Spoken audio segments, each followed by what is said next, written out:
O Senhor esteja convosco. Ele está no meio de nós. Proclamação do Evangelho de Jesus Cristo, segundo Mateus. Glória a vós, Senhor. Naquele tempo, Jesus entrou na barca e seus discípulos o acompanharam. E eis que houve uma grande tempestade no mar, de modo que a barca estava sendo coberta pelas ondas. Jesus, porém, dormia. Os discípulos aproximaram-se e o acordaram, dizendo: Senhor, salva-nos, pois estamos perecendo. Jesus respondeu: Por que tendes tanto medo, homens fracos na fé? Então, levantando-se, ameaçou os ventos e o mar, e fez-se uma grande calmaria. Os homens ficaram admirados e diziam: Quem é este homem, que até os ventos e o mar lhe obedecem? Palavra da salvação. Glória a vós, Senhor.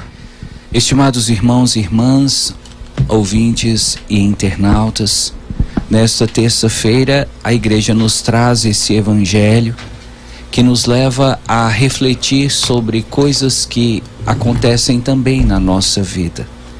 Os discípulos passaram por um momento difícil, e esse momento difícil também nós, de vez em quando, passamos, e se ainda não passamos, talvez venhamos a passar. Que momento difícil é esse? Momento de tempestade.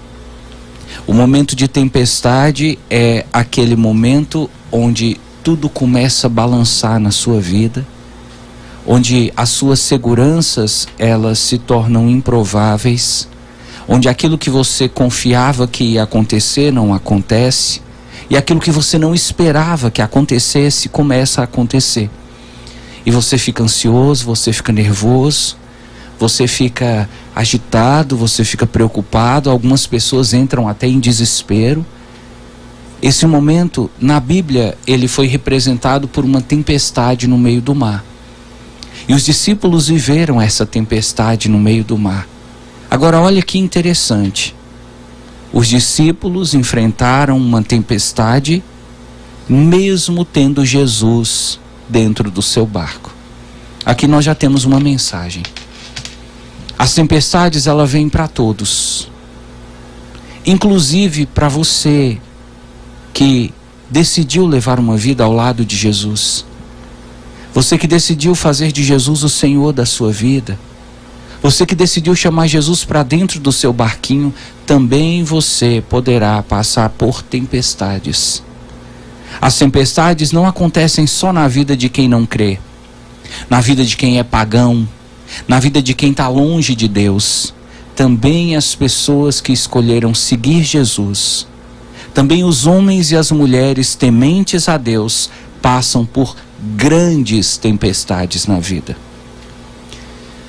E nesse caso dos discípulos, teve um elemento adicional. Além de estarem passando por uma tempestade, e além de Jesus estar no barco, Jesus estava dormindo. Hoje pela manhã nós falávamos sobre isso. O que representa esse dormir de Jesus? Representa o silêncio na hora da tempestade. Representa aquela falta de resposta quando você ora, quando você reza, quando você pede ajuda e a ajuda não vem. Você se sente no escuro, você bate na porta e a porta não abre. Você chama e fica com a sensação de que ninguém está te ouvindo. Você estende a mão e fica com a sensação de que ninguém segura na sua mão.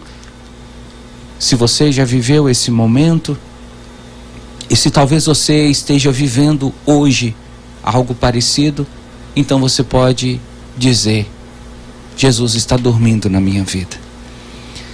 É claro que chegar a essa constatação traz para nós uma série de problemas, uma série de dificuldades até teológicas, porque veja, a Bíblia fala no livro dos Salmos e em diversos profetas que o nosso Deus, o Deus de Israel, não dorme e nem cochila. Se Jesus é Deus, então Jesus também não deveria cochilar e muito menos dormir quando passamos por tempestades. E aí fica o questionamento: por que na hora da tempestade, exatamente na hora da tempestade, Jesus se coloca a dormir? Vários santos, teólogos da igreja, se debruçaram sobre essa questão, mas por que Jesus dormiu logo na hora da tempestade? E esses santos chegaram a algumas constatações muito interessantes. Alguns dizem que Jesus dormia durante a tempestade para poder atualizar o sinal de Jonas. Jonas, você sabe, foi aquele que estava dentro da barriga da baleia, ficou 3 dias ali dentro da barriga do peixe, e o mar agitado e as ondas agitadas, e Jonas dormia ali dentro. Então, alguns santos dizem que quando Jesus dormiu dentro do barco, Jesus estava querendo representar aquela cena onde o barco seria como se fosse a baleia e Jesus dormindo seria o novo Jonas, aquele que passaria 3 dias dormindo no seio da terra para ressuscitar ao 3º dia. Outros dizem assim: não, Jesus dormia para comprovar sua divindade. Porque veja, já parou para pensar uma tempestade, Dona Maria? Uma tempestade, seu Zé. Eu me lembro, há uns 2 anos atrás, teve uma tempestade aqui em Montes Claros que arrancou os telhados das casas. E olha que engraçado, foi à tarde, né? Eu estava dormindo, Dona Maria, nessa hora, e acordei com aquele barulhão e uma ventania que parecia que o mundo ia acabar, e árvores sendo arrancadas. Quando eu saí na janela, que eu olhei, a rua onde eu morava estava completamente tomada de água, não dava para ver o chão. Eu falei: meu Deus, o mundo está acabando. Aí eu fiquei imaginando, será que eu conseguiria continuar dormindo com tanto barulho, com a ventania tão forte, que chegava a sacudir o mundo? Quem é que consegue dormir durante uma tempestade? Quem é que consegue dormir na hora mais complicada, mais difícil da vida? Se Jesus estava dormindo, nós podemos então concluir que é porque Jesus estava tranquilo. Ninguém que está agitado consegue dormir. E se Jesus estava dormindo e estava tranquilo, é porque ele sabia que ele tinha poder de controlar aquela tempestade, que ele não precisava se preocupar. Então algumas pessoas dizem assim: Jesus dormia para provar que ele é Deus e que ele tem poder sobre a natureza, inclusive sobre a tempestade. Agora, eu quero refletir com você sobre uns pensamentos que eu achei muito interessante de São João Crisóstomo, onde ele reflete sobre esse texto e ele chega a algumas conclusões que eu nunca tinha parado para pensar. Nós temos pouco tempo, então peço a sua atenção para a gente tentar mergulhar nesse texto, mergulhar nesse pensamento. São João Crisóstomo diz que é importante a gente observar onde Jesus dormia.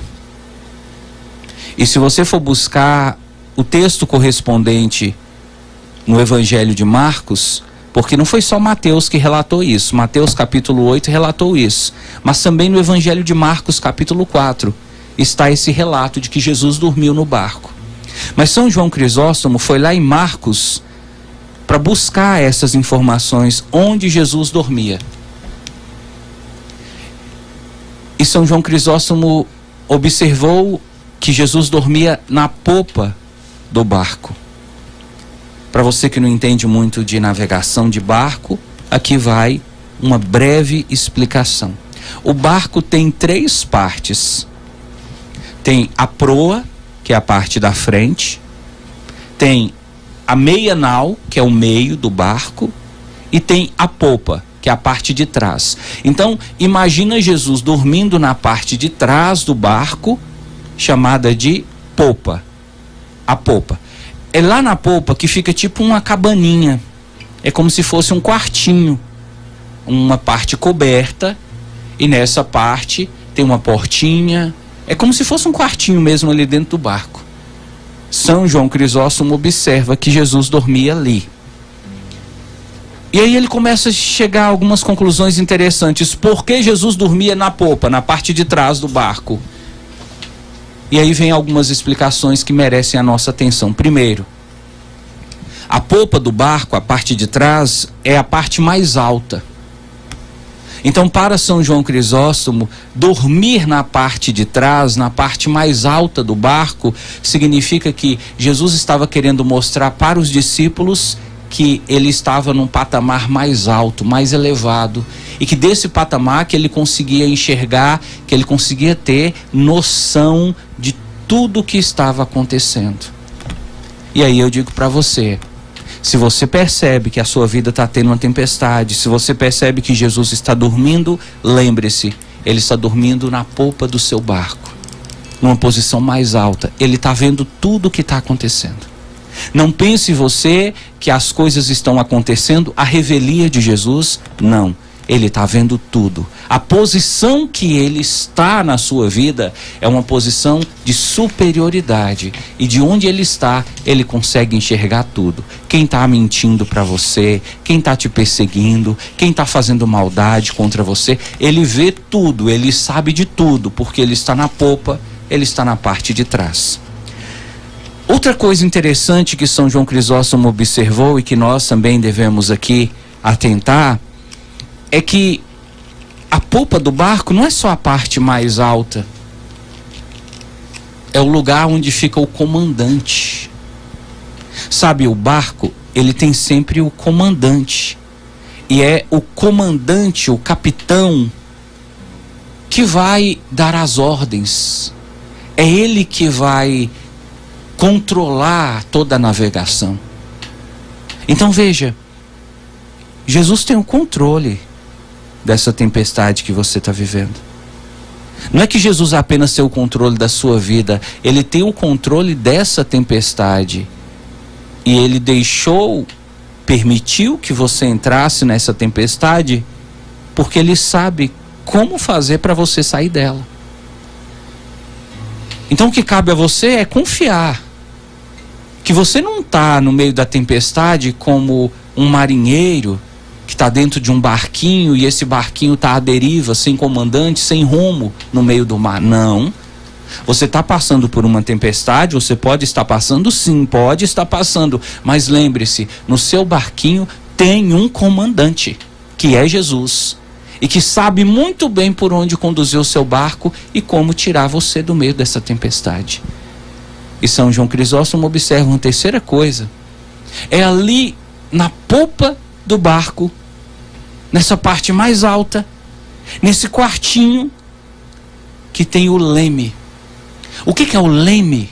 Você que já assistiu filmes que mostram cenas dentro de barcos e navios, você já deve ter visto que tem uma roda parecendo um volante, com um monte de bracinhos assim saindo da roda. Aquilo ali chama leme, é o volante do barco. Esse leme fica dentro da popa. E quem é que conduz o leme? É o capitão. É ele que vai dando a direção para o barquinho. Quando o barquinho começa a ir para um lado e o capitão não quer, ele roda o leme e o barquinho vira para o outro lado. É como um carro. Você está andando com um carro, você quer que o carro vira para a direita, você puxa o volante para a direita, você vai rodando o volante. O leme é assim. O capitão roda o leme para ir para lá ou para cá, para a direita ou para a esquerda. Tudo dentro da popa. E lá na popa estava Jesus. Então, meu irmão, então minha irmã, mais importante do que ficar focado no fato de que Jesus está dormindo, mais importante do que o fato de ficar achando que as suas orações não estão sendo ouvidas, é você lembrar disso. Coisas que você deve lembrar na hora da tempestade. Coisas que você deve sempre reafirmar na sua mente quando a tempestade aparecer na sua vida. Primeiro, dentro do meu barquinho eu tenho um capitão, que é Jesus. Então quem responde pela minha vida nem sou eu, é Jesus. Quem cuida do meu barquinho não sou eu, é Jesus. Quem está no controle do meu barquinho não sou eu, é Jesus. Jesus pode estar dormindo, pode estar quietinho, pode estar calado, pode estar em silêncio, mas Ele está sabendo de tudo o que está acontecendo ao meu redor. Jesus está vendo quem são as pessoas que estão me machucando. Jesus está vendo as injustiças que eu estou sofrendo. Jesus está vendo as mentiras e calúnias que estão levantando contra mim. Jesus está vendo as perseguições que se deflagraram na minha vida, no trabalho, na vizinhança, dentro da família. Jesus está vendo tudo, Ele está sabendo de tudo. E na hora certa, Ele vai se levantar e fazer essa tempestade encerrar. Aí você diz assim: ô padre, mas da maneira como o senhor fala, fica parecendo que na hora da tempestade a gente não tem que fazer nada, a gente tem que ficar esperando Jesus agir. Não. Na hora da tempestade tem uma coisa que você pode fazer. É talvez a melhor coisa que você pode fazer.